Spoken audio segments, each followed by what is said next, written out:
अस्सलामुअलैकुम, क्या रिपोर्ट है भाई सबकी? ठीक है।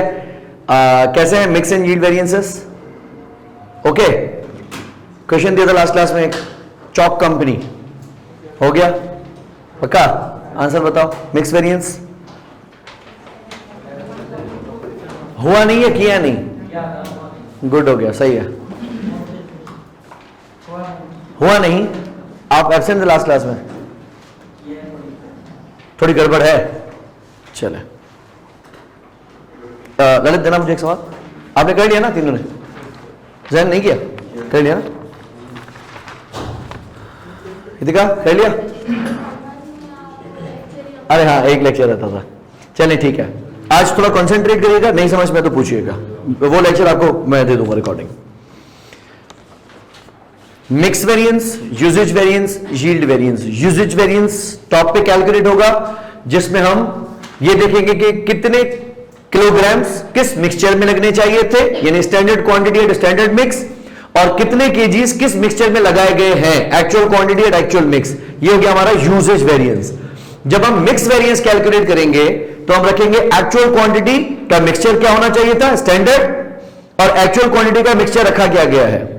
जबकि यील्ड में स्टैंडर्ड क्वांटिटी का मिक्सचर क्या होना चाहिए था और एक्चुअल क्वांटिटी का मिक्सचर क्या होना चाहिए था। मिक्सचर हम वहां पे स्टैंडर्ड रखेंगे।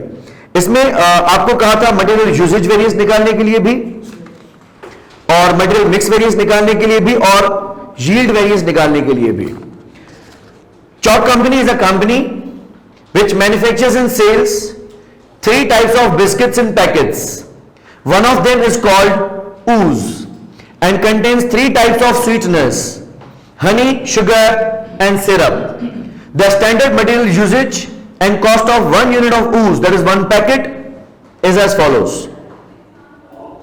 एक पैकेट में हनी के 20 ग्राम डलेंगे, शुगर के 15 ग्राम डलेंगे और सिरप 10 ग्राम का डलेगा। टोटल कितना हो गया? 45.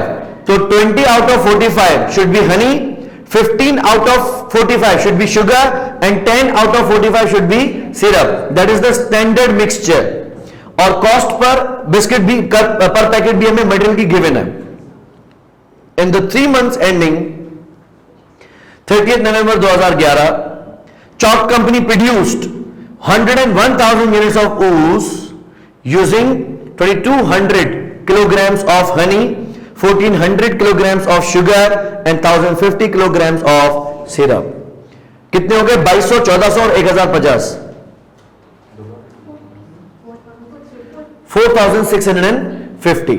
तो हमारी जो एक्चुअल क्वांटिटी इनपुट की गई है वो 4650 है, ये एक्चुअल क्वांटिटी है। जबकि स्टैंडर्ड क्वांटिटी कितनी होनी चाहिए थी? हमारे मुताबिक एक बिस्किट का पैकेट कितने ग्राम्स का होना चाहिए था? 45 ग्राम्स का। और आपने बनाए कितने पैकेट्स हैं? 1,01,000। अगर एक बिस्किट के पैकेट में 45 ग्राम का मटेरियल होना चाहिए था तो 1,01,000 पैकेट्स में कितने ग्राम होने चाहिए थे? Divided by 1000, 4,545। इतने किलोग्राम्स होने चाहिए थे और इतने किलोग्राम्स हैं। अच्छा, अब हमें डेटा क्या चाहिए? मैं पहले डेटा एक्सट्रैक्ट कर लेता हूं। एक हमें चाहिए standard quantity, standard mix. Materials कौन कौन से हैं? Honey, sugar and syrup. Standard quantity आपने बनाए हैं 1,01,000 पैकेट्स, और एक पैकेट में 45 ग्राम होने चाहिए थे, डिवाइडेड बाय 1000। तो स्टैंडर्ड क्वांटिटी होनी चाहिए थी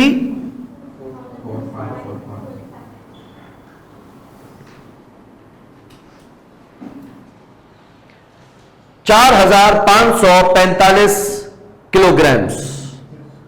इसमें मिक्सचर क्या होना चाहिए था? यह तो होगी स्टैंडर्ड क्वांटिटी, इसमें स्टैंडर्ड मिक्सचर क्या होना चाहिए था? तो आप इसी को अगर तोड़ना चाहें 20 बाय 45 15/45, 10/45, ऐसा भी ठीक है।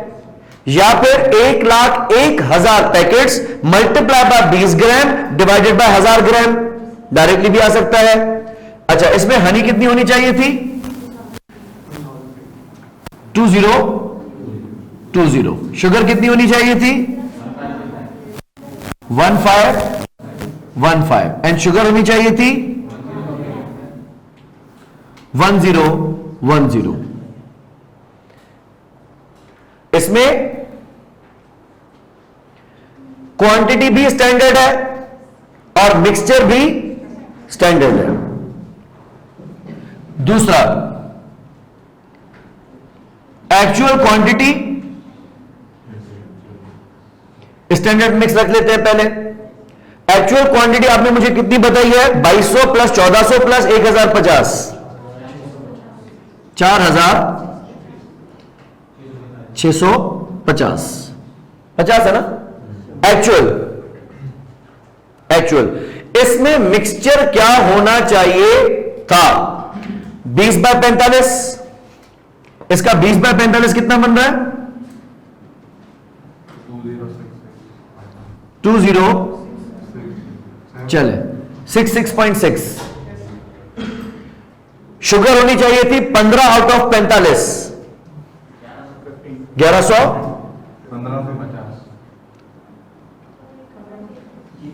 1550 एंड 1000। इसमें हमने क्वांटिटी ली है एक्चुअल और मिक्सचर लिया है स्टैंडर्ड। तीसरा में क्या चाहिए जो कि गिवन है? Actual quantity, actual mix. Actual quantity and actual mix में 2200 केजी हनी यूज की गई है जो कि क्वेश्चन में गिवन है। 1400 किलोग्राम शुगर इस्तेमाल की गई है, करेक्ट, और 1050 सिरप इस्तेमाल किया गया है। ये हो गए 4650। हमें 3 डेटा ही चाहिए थे। अगर हम यूजेज वेरिएंस कैलकुलेट करना चाहें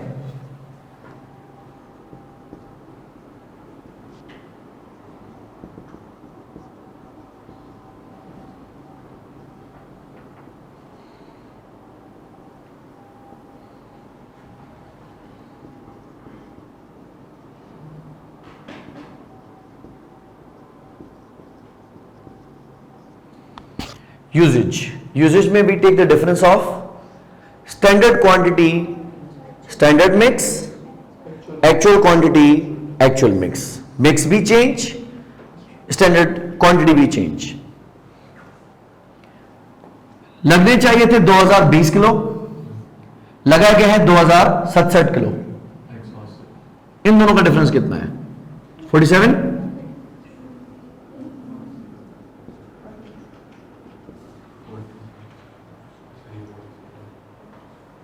ठीक है, ज्यादा लगाए गए हैं। शुगर लगने चाहिए थे 1515 किलो स्टैंडर्ड, लगाए गए हैं 1550 किलो, 35 किलो ज्यादा लगाए गए हैं। हाँ सॉरी यूजेज हम कर रहे हैं। So this one my mistake. 180 वो ज्यादा ही है, ठीक है। एंड हियर इट इज 115 कम, ठीक है। सिरप 40 एडवर्स, ठीक है। टोटल कितना हो गया? 105 एडवर्स, ठीक है। स्टैंडर्ड रेट ही लेंगे यूजेज में, एंड स्टैंडर्ड रेट इज पर ग्राम है। वो जो रेट हमें गिवन है वो पर ग्राम है, और 1 किलो में 1000 ग्राम होते हैं। तो 2 सेंट्स का, 2 पैसे का अगर 1 ग्राम है तो 1000 ग्राम कितने के होंगे? 20 के। तो दिस इज रेट पर केजी, 20 रुपए इसके हो गए। देन 30 रुपए, 30 रुपए हो गया शुगर का, और 25 रुपए किलो हो गया सिरप। तो ये हो गया 3600 adverse, 3450 favourable and 1000 adverse, total 1150 adverse. ये हो गया हमारा यूजेज वेरिएंस। ठीक है, दूसरा हमें कैलकुलेट करना है mix variance.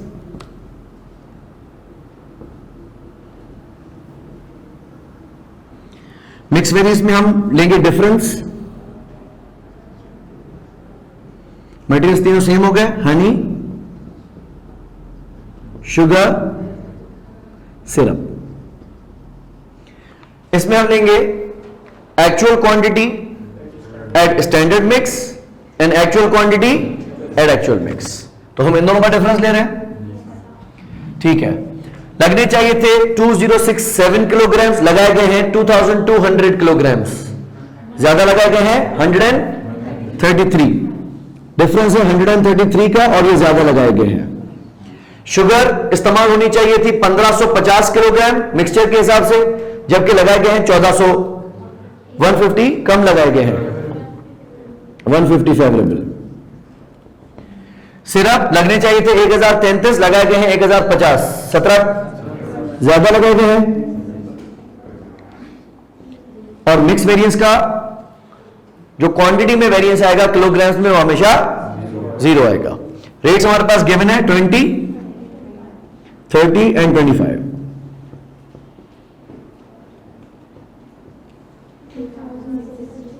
2660 adverse, 4000,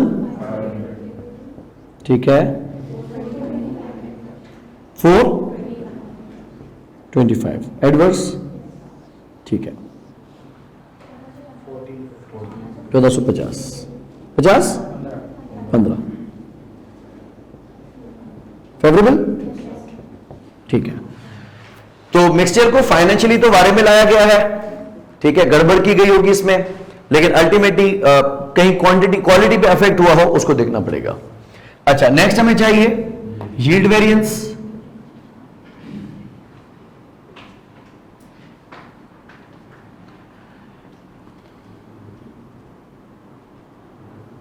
yield variance में हम डिफरेंस किसका लेंगे? Actual quantity eight standard mix, standard quantity standard mix. Mix को हम स्टैंडर्ड रहने देंगे। अच्छा, ये हो गया actual quantity standard mix, standard quantity standard mix. इस्तेमाल होने चाहिए थे 2020, इस्तेमाल किए गए हैं 2067। ये हो गया 47 का एडवर्स, ज्यादा लगाए गए हैं। नेक्स्ट आ गया 15 लगने चाहिए थे, 1550 लगाए गए हैं, 35 का एडवर्स।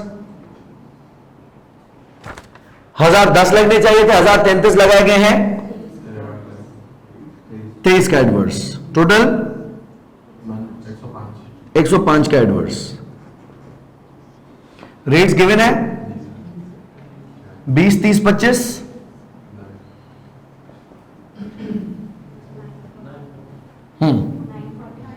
943, 40 है, ठीक है।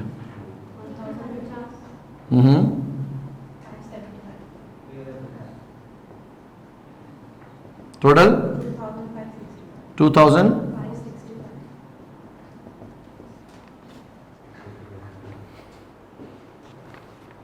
क्या गलत किया था? तो कह रहे थे हुआ नहीं।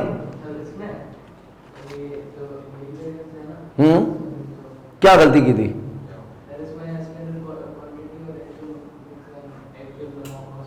ये और ये, इसमें दोनों चीजें चेंज हो रही हैं। याद रखो, दोनों चीजें चेंज नहीं होनी चाहिए। अगर दोनों चीजें चेंज हुई तो यूसेज वेरिएंस होगा, ठीक है। अच्छा, इनका अगर हम टोटल वैसे भी करके देखें तो मिक्स आ गया 1415 फेवरेबल और यील्ड आ गया 2565 एडवर्स। नेट ऑफ करके देखें 1150। अच्छा, यील्ड का हमारे पास शॉर्टकट भी मौजूद है। उसमें हम क्या देखेंगे कि आपने एक्चुअली कितने केजीज इस्तेमाल किए हैं, वो हमने बता दिया कि हमने एक्चुअली यूज किए हैं 4650 किलोग्राम्स।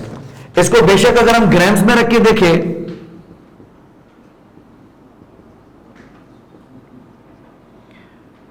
तो 4650 केजी में से अगर हर बिस्किट के पैकेट का वजन 45 ग्राम था, 45 ग्राम मतलब किलो में कितने बनेंगे?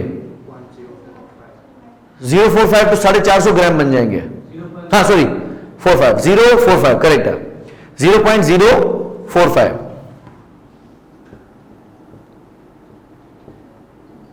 तो ये बन जाएंगे 45 ग्राम। गुड हो गया। तो अगर एक बिस्किट का पैकेट 0.045 केजी का होना चाहिए था, तो 450 किलोग्राम में कितने बिस्किट के पैकेट बन सकते थे? 1,03,333.33। ठीक है, तो राउंड अप डिफरेंस थोड़ा आ सकता है। यानी आपने जो एक्चुअल क्वांटिटी इस्तेमाल की है उसमें से बनाए जा सकते थे 1,03,333 बिस्किट के पैकेट्स, जबकि आप लोगों ने बनाए कितने हैं? 1,01,000। ये है एक्चुअल यील्ड। यानी हमने 2,333 पैकेट्स का सामान जाया किया है, और एक पैकेट पे standard cost of material was 1.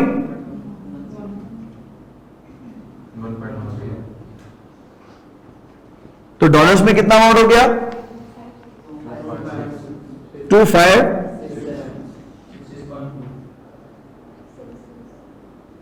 ठीक है, और वैसे हमारा आंसर आया था 2565। It is mainly because of वो था 1,03,333.33। तो आंसर हमारा सेम ही आ रहा है।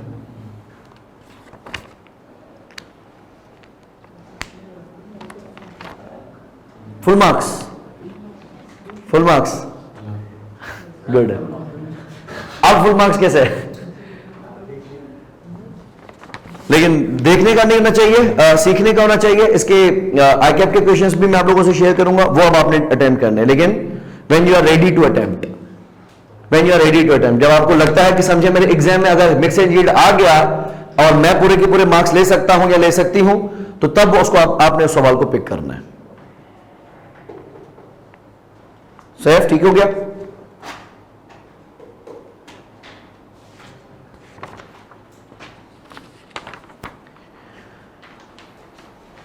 चलते हैं फर्दर वेरिएंसेस की तरफ।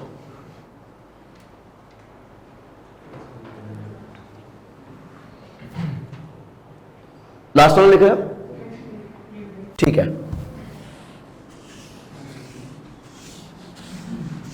मैं फिलहाल ये पार्ट यूज करता हूं। सिलेबस से एक चीज जो कुछ अरसा पहले डिलीट की गई थी कैफ 8 से, वो कैफ 3 में वापस आई है। बहुत इजी है, कोई इसमें बड़ी चीज नहीं है। वो है हमारे सेल्स वेरिएंसेस।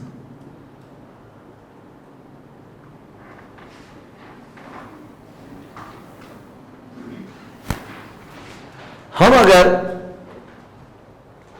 उतना प्रॉफिट ना कमा सके जितना कि हमने सोचा था, दैट मीन्स कि हमारा एक्चुअल प्रॉफिट डिफरेंट है देन दैट वी बजटेड, तो उसके पीछे क्या रीजंस हो सकते हैं? एक तो हमने पढ़ लिए कॉस्ट वेरिएंसेस, कि शायद आपने मटेरियल जरूरत से ज्यादा लगा दिया, या शायद आपने मटेरियल जरूरत से ज्यादा महंगा खरीद दिया, लेबर ने ज्यादा घंटे लगा दिए, या आपने लेबर को रेट ज्यादा दे दिया, या लेबर आइडल टाइम ज्यादा बैठ गया, या फिक्स्ड कॉस्ट में अंडर या ओवर एब्जॉर्प्शन हो गई, etcetera.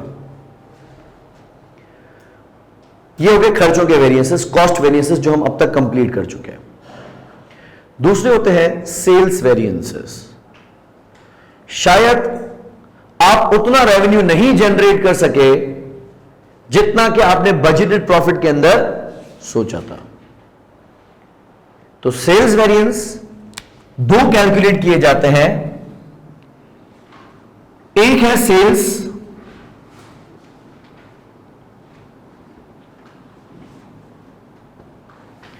Price variance. Sales price variance, price variance में हमेशा हम देखेंगे standard revenue versus actual revenue.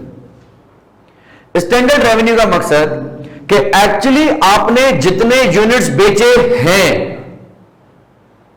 उसका रेवेन्यू कितना आना चाहिए था वर्सेस एक्चुअल रेवेन्यू कितना है। तो हम ये रखेंगे स्टैंडर्ड सेल्स, दैट मीन्स के एक्चुअल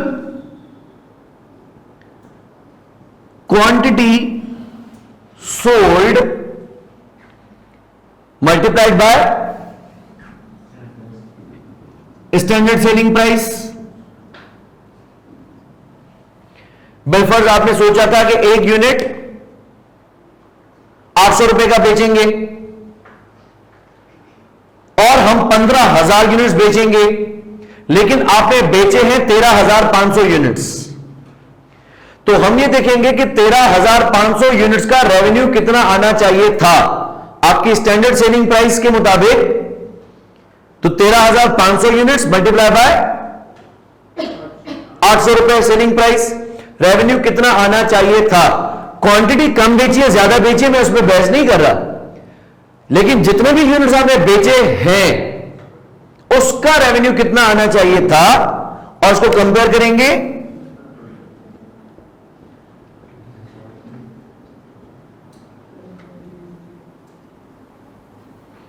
एक्चुअल सेल्स रेवेन्यू से। That can be calculated actual number of unit sold multiply by actual selling price. तो ये डिफरेंस निकाला गया between the price that was suppose to be charged and that has been charged. जो कीमत आपने सोची थी और जिस रेट पे आपने बेचा है। अगर आपने 800 से कम में बेचा तो आपका रेवेन्यू कम आएगा उससे जितना कि आना चाहिए था, and that is adverse variance. लेकिन अगर आप 800 से ज्यादा में बेच गए तो आपका वेरिएंस फेवरेबल आएगा। इजी।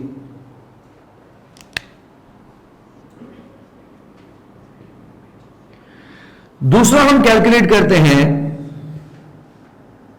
सेल्स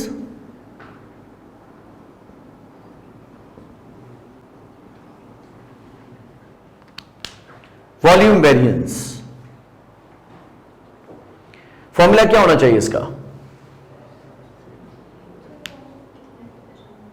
कितने यूनिट्स बिकने चाहिए थे और एक्चुअल में कितने यूनिट्स बिके हैं multiplied by standard selling price. ये वाला पार्ट गलत है। आप वैसे ठीक है, लेकिन ये एक कॉमन मिस्टेक है जहां बच्चा हमेशा परेशान होता है। ये वाली चीज मैं चेंज कर रहा हूं। पहला वाला पार्ट आपका ठीक था कि हमारा बजटेड सेल्स वॉल्यूम कितना था। जिस तरह मैंने कहा कि हमने सोचा था कि हम 15,000 यूनिट्स बेचेंगे वर्सेस आपने बेचे हैं 13,500 units. This is simple volume. So the difference between budgeted sales volume and actual sales volume. लेकिन क्योंकि variance is a financial measure, amount आपका रुपयों में आना चाहिए या डॉलर्स में आना चाहिए, यानी करेंसी में आना चाहिए। तो वैसे हम हमेशा स्टैंडर्ड रेट से मल्टीप्लाई करते हैं, तो उसूलन इसको भी स्टैंडर्ड सेलिंग प्राइस से मल्टीप्लाई करना चाहिए। लेकिन यहां पे स्टैंडर्ड सेलिंग प्राइस से नहीं मल्टीप्लाई किया जाता। ठीक है, नहीं, सेलिंग प्राइस से ही नहीं मल्टीप्लाई किया जाता। मैं रुक रहा हूं, आप सोचो, इसको दिमाग में बिठा दो, क्योंकि एक बार स्टूडेंट ने दिमाग में अगर पुरानी बात बिठाई रखी ना तो वो निकालता नहीं है। आपका दिमाग एग्जाम दिन तक इस बात पे कन्विंस रहेगा कि मुझे स्टैंडर्ड सेलिंग प्राइस से मल्टीप्लाई करना है। मैं रुक रहा हूं और आपके दिमाग से ये चीज निकाल रहा हूं, स्टैंडर्ड सेलिंग प्राइस से मल्टीप्लाई नहीं करना। फिर किससे करना है? मार्कअप से। अगर कि आप एब्जॉर्प्शन कॉस्टिंग यूज कर रहे हैं तो आप स्टैंडर्ड प्रॉफिट पर यूनिट से मल्टीप्लाई करेंगे। अगर कि आप एब्जॉर्प्शन कॉस्टिंग यूज कर रहे हैं तो आप स्टैंडर्ड प्रॉफिट पर यूनिट से मल्टीप्लाई करेंगे, और अगर आप मार्जिनल कॉस्टिंग यूज कर रहे हैं तो आप standard contribution margin per unit से मल्टीप्लाई करेंगे। What is difference between contribution and profit? Fixed cost. जब हम सेलिंग प्राइस में से वेरिएबल कॉस्ट माइनस करते हैं तो कंट्रीब्यूशन मार्जिन आता है, जब उसमें से फिक्स्ड कॉस्ट पर यूनिट भी माइनस करेंगे तो प्रॉफिट आ जाएगा। तो मार्जिनल कॉस्टिंग फिक्स्ड कॉस्ट को यूनिट की कॉस्ट में चार्ज नहीं करता, वो कंट्रीब्यूशन पे रुक जाता है, जबकि एब्जॉर्प्शन कॉस्टिंग वेरिएबल कॉस्ट भी चार्ज करता है और फिक्स्ड कॉस्ट भी चार्ज करता है, वहां पे स्टैंडर्ड प्रॉफिट होगा। अल्टीमेटली ये दोनों वेरिएंसेस को जब नेट ऑफ करेंगे ना तो टोटल वेरिएंस से बैलेंस नहीं होगा, इसलिए मैंने सेल्स का टोटल वेरिएंस लिखा ही नहीं। मटेरियल कॉस्ट वेरिएंस को जब हम प्राइस एंड रेट में तोड़ते हैं, प्राइस एंड यूजेज में तोड़ते हैं तो बैलेंस होता है। लेबर कॉस्ट वेरिएंस को जब हम एफिशिएंसी रेट और आइडल टाइम को टोटल करते हैं तो बैलेंस हो जाता है, वेरिएबल ओवरहेड भी हो जाता है, फिक्स्ड ओवरहेड भी हो जाता है, सेल्स नहीं होगा क्योंकि हम हट रहे थोड़ा अपनी जगह से। हां, अगर हम स्टैंडर्ड सेलिंग प्राइस से मल्टीप्लाई करते थे हो जाता बैलेंस, इसके वालिद साहब भी होते, लेकिन अभी नहीं होगा। ठीक है, तो हम क्या कैलकुलेट करेंगे स्टैंडर्ड वॉल्यूम वेरिएंस में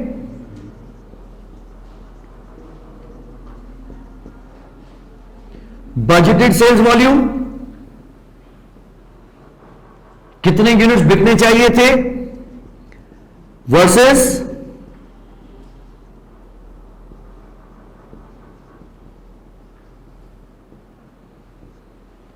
एक्चुअल सेल्स वॉल्यूम। दो पॉसिबिलिटीज या तीन पॉसिबिलिटीज, उतने ही यूनिट्स बेचे जितने सोचे थे, ज्यादा यूनिट्स बेचे उससे जितने के सोचे थे, कम यूनिट्स बेचे उससे के जितने सोचे थे। अगर ज्यादा यूनिट्स बेच दिए तो अच्छी बात है, फेवरेबल है, अगर कम यूनिट्स बेच दिए तो एडवर्स है। ये कॉन्सेप्चुअली चलाना, ये माइनस प्लस के पीछे नहीं भागना, क्या आंसर पॉजिटिव में आ रहा है या नेगेटिव में आ रहा, नहीं, इतना दिमाग को एक्टिव रखना है कि फायदा हुआ या नुकसान हुआ। और इसको मल्टीप्लाई किससे करेंगे, करेंगे स्टैंडर्ड प्रॉफिट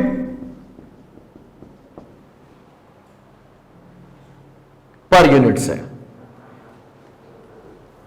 ये कब किया जाएगा, अगर हम एब्जॉर्प्शन कॉस्टिंग यूज कर रहे हैं। और स्टैंडर्ड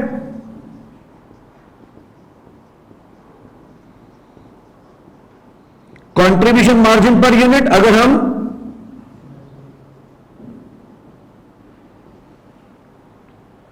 मार्जिनल कॉस्टिंग यूज करते हैं।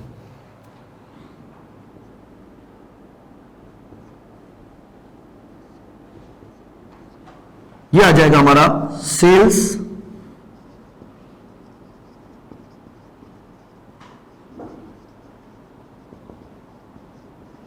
Volume variance.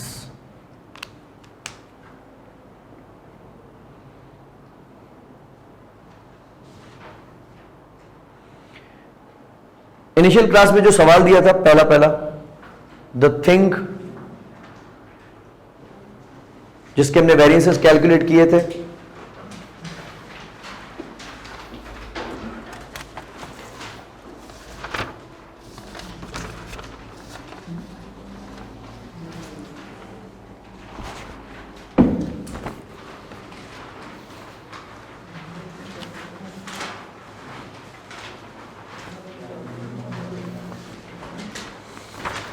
ठीक है, उसके बैक पे जो क्वेश्चन था विजिट,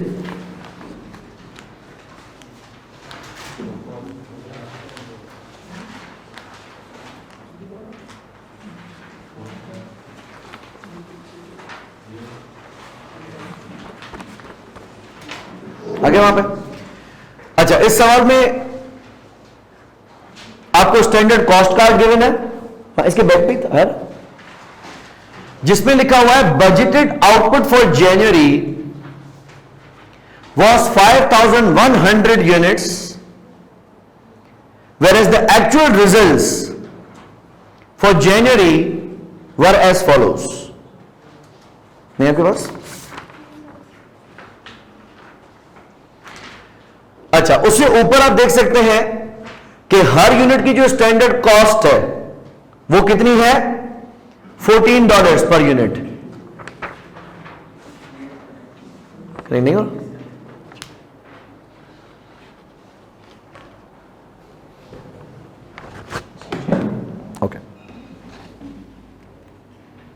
तो सब यही मौजूद है।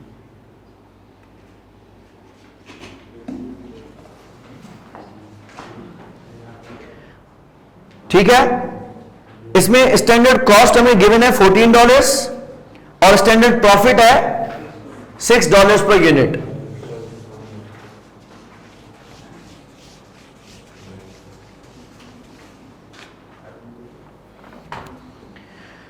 सोचा था कि 5100 यूनिट्स बनाएंगे, जबकि हमने बनाए हैं 4850 यूनिट्स, जिनको बेचा गया है 95,600 में। अगर हम प्राइस वेरिएंस कैलकुलेट करें तो उसमें रखेंगे आपने एक्चुअल कितने यूनिट्स बेचे हैं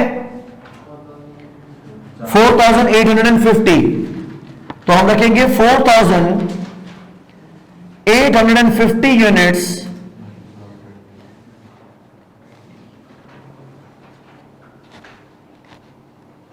should have been sold for $20 per unit. तो आपका रेवेन्यू आना कितना चाहिए था 97,000 तो एक्चुअल यूनिट्स का देखिए, अगर मैं बजटेड यूनिट्स के रेवेन्यू को एक्चुअल यूनिट्स के रेवेन्यू से कंपेयर करूंगा तो ये लाइक विद लाइक नहीं है। नंबर ऑफ यूनिट सेम होने चाहिए, प्राइस डिफरेंट होनी चाहिए। तो 4850 यूनिट्स का रेवेन्यू कितना आना चाहिए था, but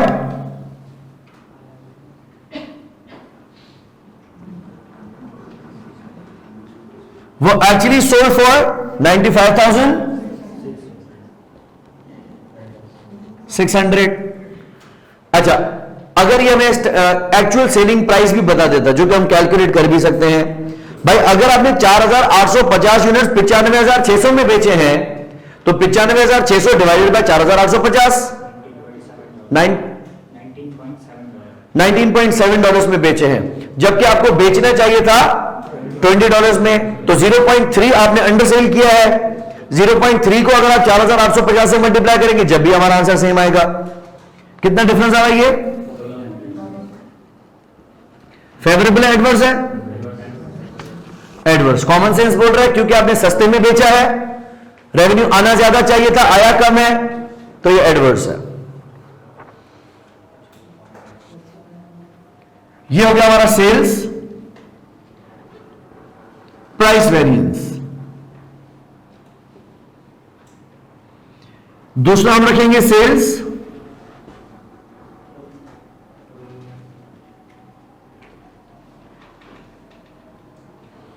volume variance. Sales volume variance का मकसद क्या होगा कि कितने यूनिट्स बिकने चाहिए थे और कितने यूनिट्स बेचे हैं। आपने क्या सोचा था, बजट क्या किया था? करेक्ट, 5100 यूनिट्स, और बेचे कितने हैं? तो दोनों को मैं स्टैंडर्ड प्रॉफिट से मल्टीप्लाई करूं तो भी चलेगा, या मैं पहले इनका डिफरेंस निकाल लूं। 250 यूनिट्स आपने अंडर सेल किए हैं, सस्ते में भी बेचे हैं और उल्टा कम भी बेचे हैं, और हर एक यूनिट पे प्रॉफिट कितना आने वाला था $6 का 1500।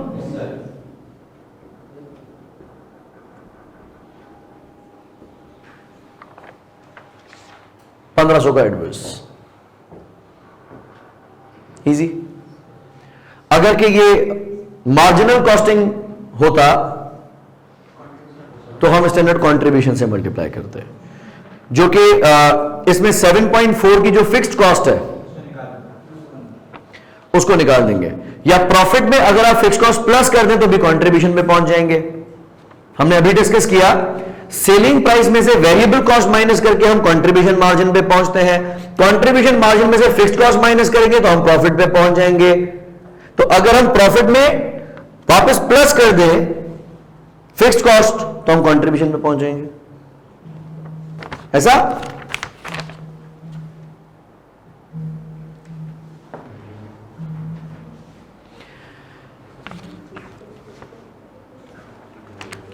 हम आते हैं नेक्स्ट के ऊपर, जो कि है इसका ऑपरेटिंग स्टेटमेंट। वेरिएंसेस हमने कर लिए कंप्लीट, अब हम बनाते हैं इसकी ऑपरेटिंग स्टेटमेंट। ऑपरेटिंग स्टेटमेंट का मकसद यह है कि हमारा बजटेड प्रॉफिट कितना था और हमारा एक्चुअल प्रॉफिट कितना आया है, और हम उसको करेंगे रिकंसाइल। रिकंसाइल का ब्रीफ मैंने आपको लास्ट क्लास में बताया था कि जब एक ही चीज के दो रिकॉर्ड्स होते हैं और जब उन दोनों रिकॉर्ड्स को हम टैली करते हैं कि क्या डिफरेंसेस रहे, तो उसको हम रिकंसिलिएशन कहते हैं। इसमें कोई गलतियां दुरुस्त करे ऐसी बात नहीं है, लेकिन सिर्फ देखते हैं कि यही फर्क है या कोई और भी फर्क है, और उसको हम करते हैं रिकंसाइल। इस क्वेश्चन में हम देखें, हमने सोचा था कि कितने यूनिट्स बेचेंगे, 5151, और हर यूनिट पे प्रॉफिट हम कितना कमाने वाले थे, 6 रुपए का। तो 5100 यूनिट्स पे हमें कितना प्रॉफिट होना चाहिए था, 30,600। जबकि अगर हम एक्चुअल कैलकुलेट करें तो आपका रेवेन्यू कितना आया है, $95,600, जिसमें मटेरियल कॉस्ट कितनी कटेगी, 9,800 एक्चुअल। लेबर कॉस्ट कितनी कटेगी, 16,800। वेरिएबल ओवरहेड्स कितने हैं, 2,600। फिक्स्ड ओवरहेड्स एक्चुअल कितने हैं, 12,300। तो actual revenue minus actual cost, कितना प्रॉफिट आया है, 24,100। आपका बजटेड था 30,600 और आया है 24,100। इसमें डिफरेंस है, आप उतना प्रॉफिट नहीं कमा सके जितना कि आपको प्रॉफिट कमाना चाहिए था। तो हम इसकी रिकंसिलिएशन स्टेटमेंट बनाते हैं, जिसको हम कहते हैं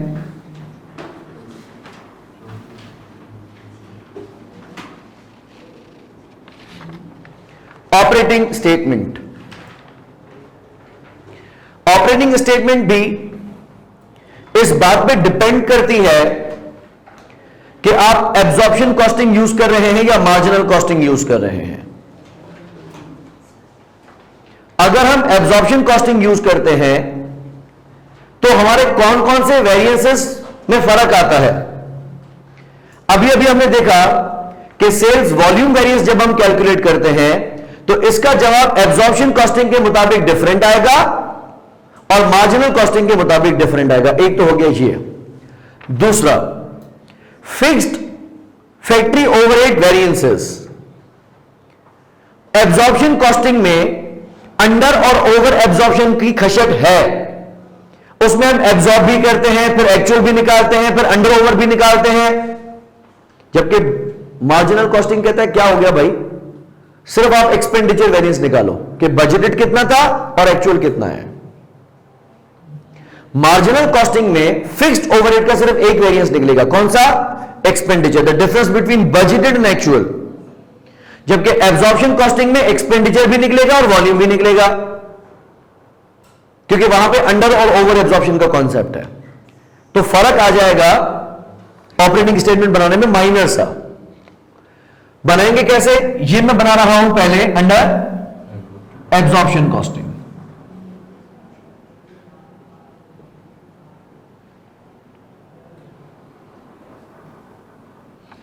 स्टार्ट हम करेंगे विथ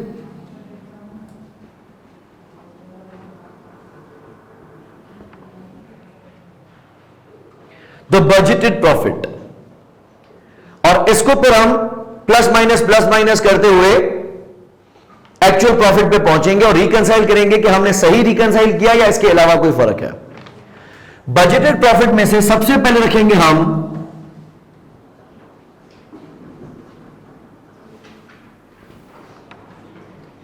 सेल्स वेरिएंसेस।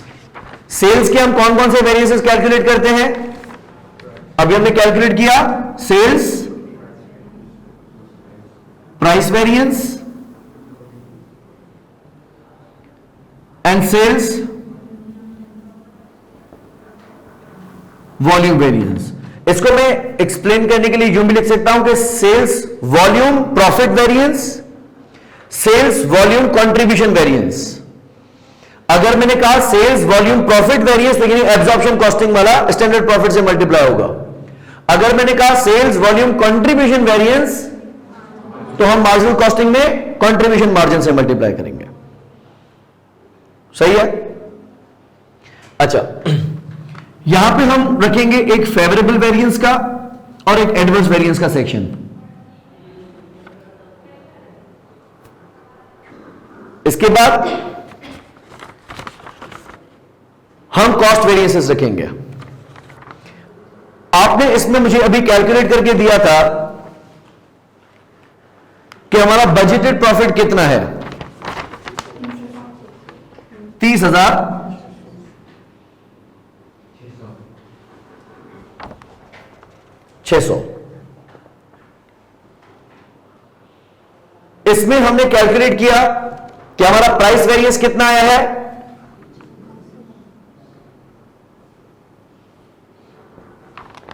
1400 और एडवर्स है, तो मैंने एडवर्स के साइड पर रख दिया। एंड वॉल्यूम वेरिएंस 1500, वो भी एडवर्स है।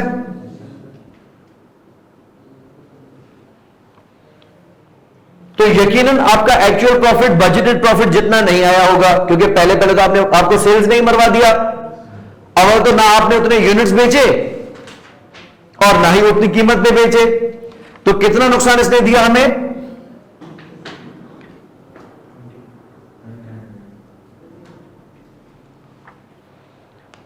2900 का।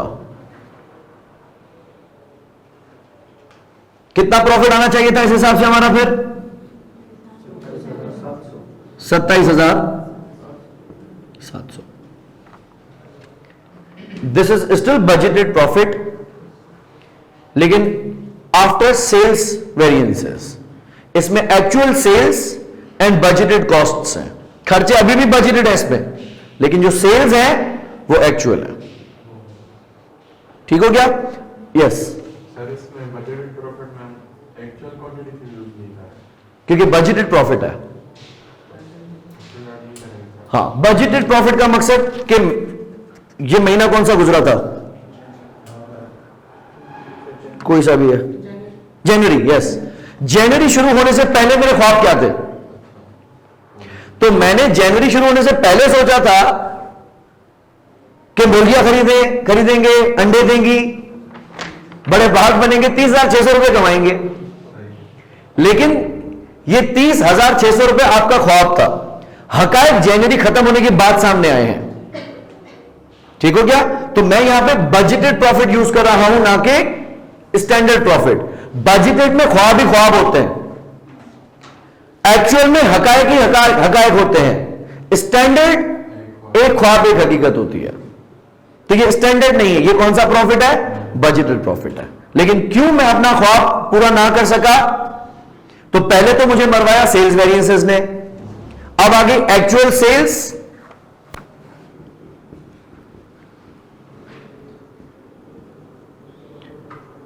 माइनस स्टैंडर्ड कॉस्ट्स या बजटेड कॉस्ट आप लिखते हैं बेशक। ये सेल्स एक्चुअल है, लेकिन खर्चे अभी भी बजटेड है। अब हम रखते हैं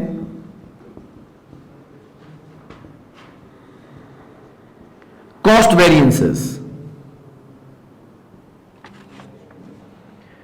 अगर आपके पास डेटा हो तो गुड, नहीं तो हम क्विकली कैलकुलेट करेंगे, दिमाग को थोड़ा एक्टिव रखिएगा। कॉस्ट वेरिएंसेस में हम पहले वेरिएंस रखते हैं मटेरियल प्राइस वेरिएंस और material usage variance. Price variance कैसे कैलकुलेट किया जाता है कि एक्चुअल किलोग्राम्स जो आपने इस्तेमाल किए हैं।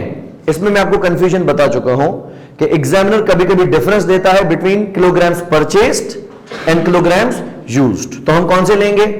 We are not clear, we are not clear. अगर वो ऐसी कंफ्यूजन देता है तो हम हमेशा सेफ शॉट खेलेंगे। क्या? हम और लिख के दोनों कैलकुलेट करके दे देंगे। क्योंकि एग्जामिनर्स की पास्ट में जो प्रैक्टिस रही है वो स्टैंडर्ड नहीं रही है और ना ही ऐसी कोई तरकीब है, तो हम हमेशा अपने मार्क्स को सेव करेंगे। आते तो वैसे भी हमें दोनों है भाई, जो भी पूछना है पूछ ले, तैयारी अपनी पूरी है। ठीक हो गया? अच्छा, इस केस में आपने एक्चुअल केजीज कितने कंज्यूम किए हैं? 2300 किलोग्राम्स का स्टैंडर्ड रेट क्या था? 4 रुपए फी किलो। 9200 का खर्चा होना चाहिए था, जबकि 9800 का खर्चा किया गया है। 600 का एडवर्स वेरिएंस। यूजेज हमने बनाए हैं 4850 यूनिट्स और हमारे ख्वाब के मुताबिक हर यूनिट में आधा किलो इस्तेमाल होना चाहिए था, तो 4850 मल्टीप्लाई बाय हाफ के जी 2425 किलोग्राम इस्तेमाल होने चाहिए थे, जबकि इस्तेमाल हुए हैं 2300। कम इस्तेमाल हुए हैं कितने? 125। आपने 125 केजीज का वेस्टेज कम किया है। पता है 1 केजी था कितने का? 4 रुपए का, तो 125 मल्टीप्लाई बाय 4 कितना? 500 का फेवरेबल। ये आप वैसे भी कैलकुलेट कर चुके होंगे, लेकिन हम क्विकली करते जाते हैं। ये हो गए मटेरियल के वेरिएंसेस। ये भी हम बजट से, ख्वाब से हकीकत की तरफ आ गए। फिर आया था लेबर आवर्स। लेबर आवर्स एक है पेड और एक है ऑपरेटिंग यानी वर्कड। तो लेबर के हम 3 वेरिएंसेस रखेंगे, लेबर एफिशिएंसी,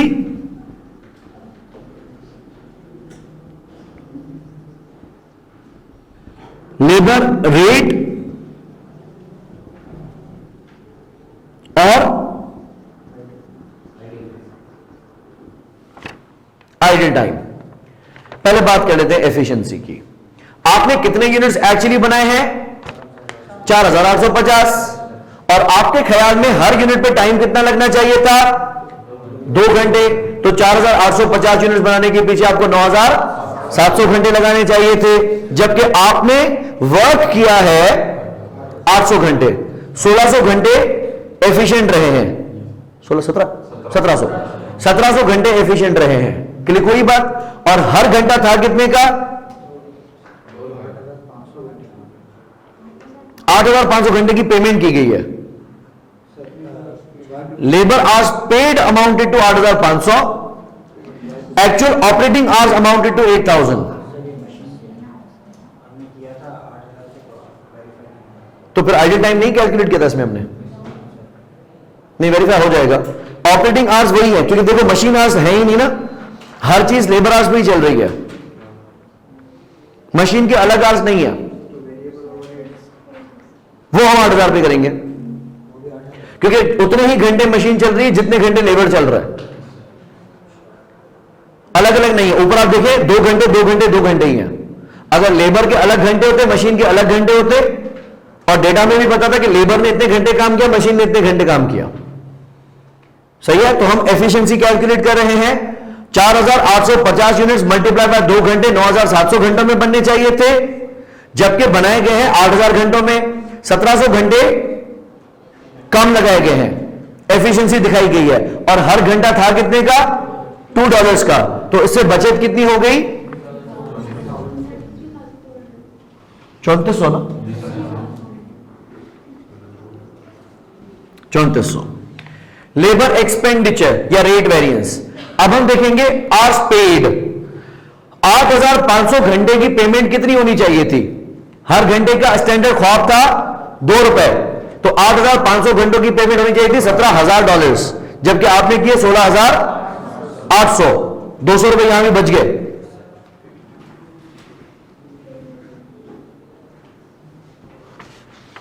और आइडल टाइम, अगर आइडल टाइम आपके स्टैंडर्ड का हिस्सा नहीं था तो जितना भी होगा एडवर्स ही होगा। 8500 घंटे की पेमेंट है और 8000 घंटे काम किया गया है, तो ये बन गया 500 घंटे आइडल टाइम, और हर घंटा था 2 रुपए का, तो 500 घंटे हो गए 1000 रुपए के। 1000 रुपए का एडवर्स।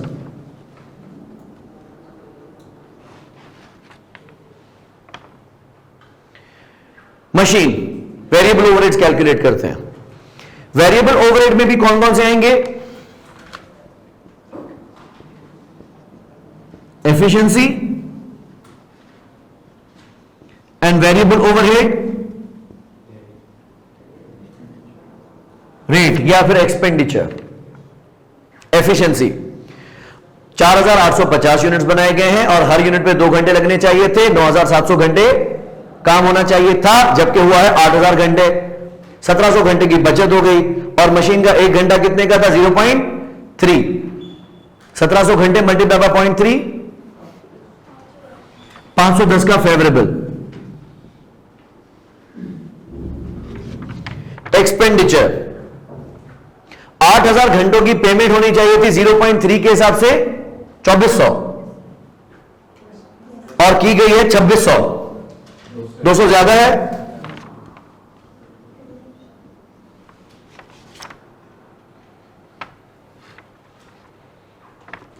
ठीक है, अच्छा अब हम रखते हैं फिक्स्ड ओवरहेड, एक्सपेंडिचर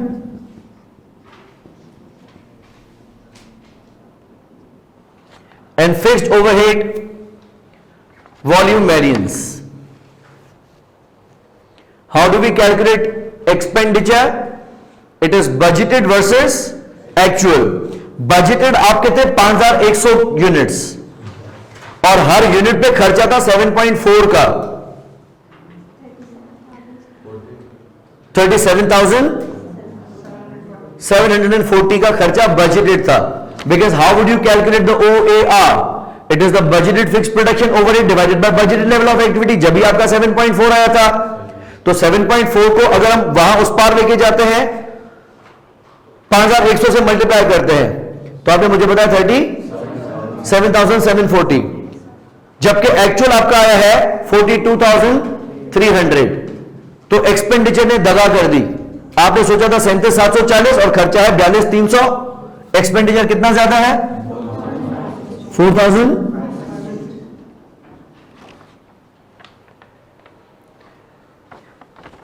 दूसरा आता है वॉल्यूम के ऊपर। आपने सोचा था कि 5100 यूनिट्स बनाएंगे, जबकि आपने बनाए हैं 4850 यूनिट्स। वॉल्यूम कम हुआ, फिक्स्ड कॉस्ट में फायदा या नुकसान? नुकसान, क्योंकि जितने ज्यादा वॉल्यूम यूनिट्स बनाए जाएंगे उतना हमारी रिकवरी बेहतर होगी। लेकिन अगर आप कम वॉल्यूम प्रोड्यूस करेंगे तो आपकी फिक्स्ड कॉस्ट रिकवर नहीं हो पाएगी। तो 5100 और 4850 का अगर हम डायरेक्टली डिफरेंस ले लेते हैं 250 यूनिट्स आपने अंडर प्रोड्यूस किए हैं, मल्टीप्लाई बाय हर यूनिट का 7.4 का 1850। ये भी एडवांस हो गया।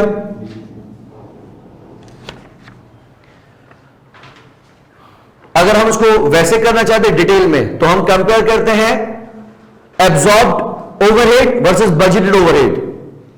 उस पर रहता है बजटेड और एक्चुअल और यहां रहता है एब्जॉर्ब्ड और बजटेड, ताकि बजटेड में कैंसिल हो जाए, बाकी एब्जॉर्ब्ड और एक्चुअल का डिफरेंस होगा अंडर या ओवर एब्जॉर्प्शन।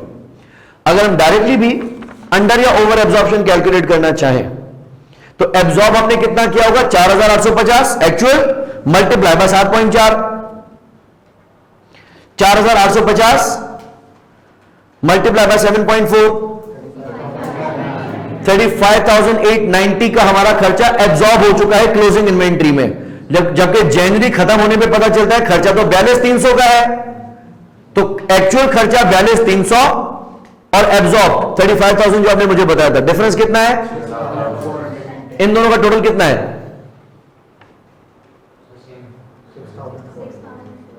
ठीक है, क्योंकि अंडर एब्जॉर्ब्ड है।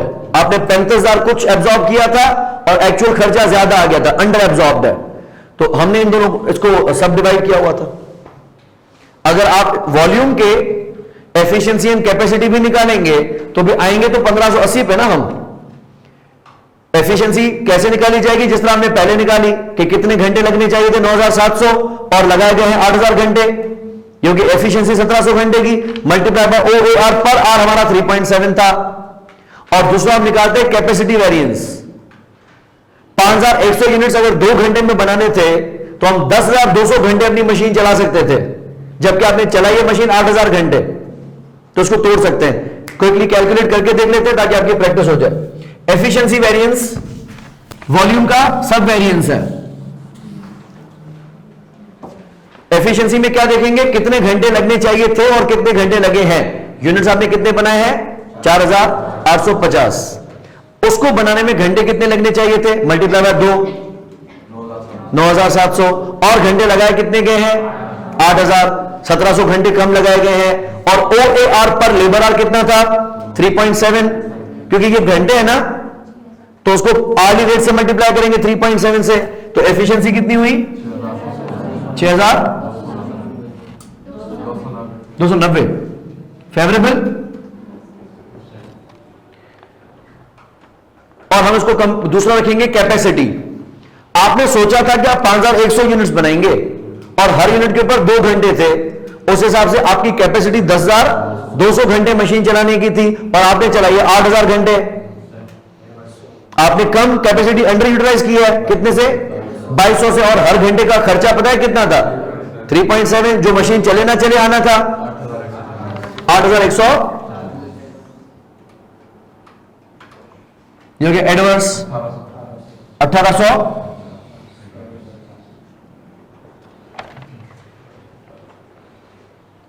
ठीक हो गया। अच्छा,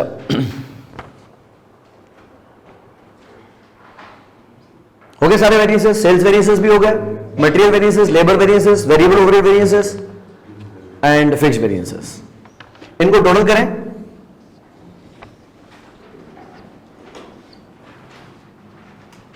फेवरेबल का कितना है और एडवर्स का कितना है, 4000 फेवरेबल, 8002,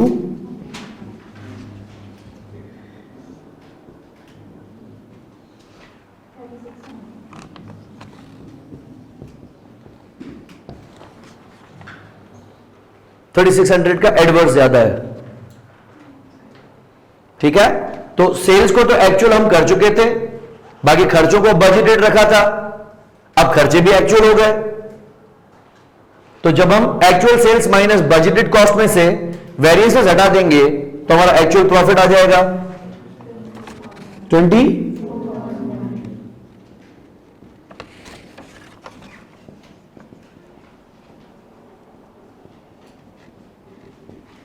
और हमने अपनी तरफ से जो कैलकुलेट किया था, actual sales and actual cost, तो हमारा 24100 ही आया था। सही है।